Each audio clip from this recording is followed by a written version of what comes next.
Henson Ange, followed by Justin Holstrom, Jason Tetlow, Thomas Philippides, number 659. Thank you. Please proceed. Yeah. My name is Henson Ong. Forgive me, English is not my first language. I am a legal immigrant, and I am an American by choice.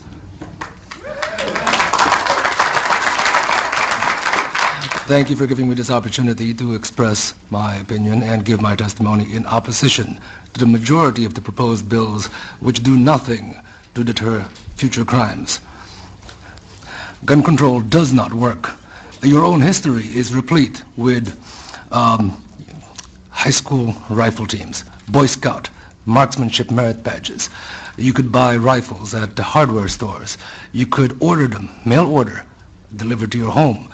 Your country was awash in readily available firearms and ammunition.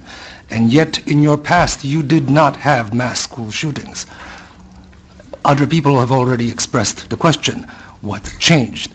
It was not that the availability of guns suddenly exploded or increased. It actually was decreased. What was changed was societal decay.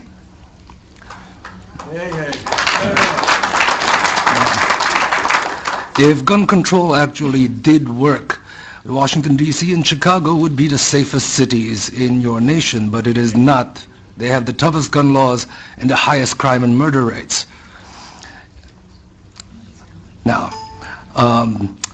some people have asked and called the AR-15. They called the AR-15 a weapon of mass killing.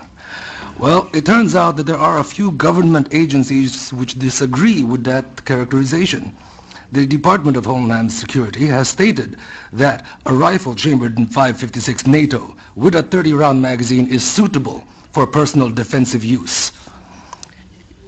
I have documentation on that. It is HSCEMS-1212-00011, solicitation for the Immigration and Customs Enforcement Agency.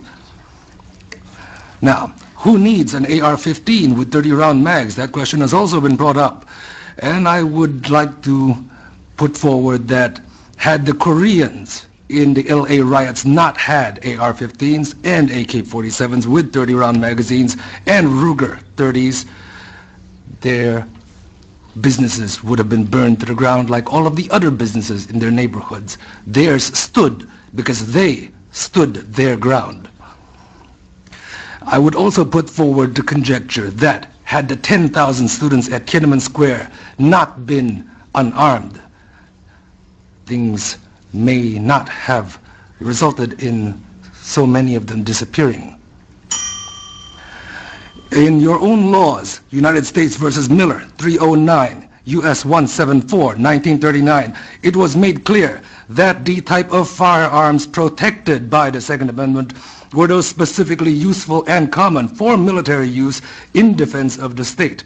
I would like to note that the state is not the government. The state is the people. In Lewis, excuse me, Mr. Ong, if you would. In Lewis versus United States, 1980, it is stated that the Second Amendment guarantees no right to keep and bear a firearm that does not have some reasonable relationship to the preservation and efficiency of a well-regulated militia. It has nothing to do with hunting. The militia, as per the debates in the convention, shows plainly enough that it is composed of all males physically capable of acting in concert for common defense. And further, that ordinarily, when called for service, these men were expected to appear bearing arms supplied by themselves and of a kind in common use at the time. The AR-15 is the most common and popular rifle in America at this time. Would you please wrap up? I will wrap up. I would like to wrap up with a statement from Judge Andrew Kozinski in Silveria vs. Lockyer, 2003. My excellent colleagues have forgotten these bitter lessons of history. The prospect of tyranny may not grab the headlines the way vivid stories of gun crime usually do, but few saw the Third Reich coming until it was too late. The Second Amendment is a doomsday provision, one designed only for those exceptionally rare circumstances when all other rights have failed. A free people can only afford to make this mistake once. Thank you.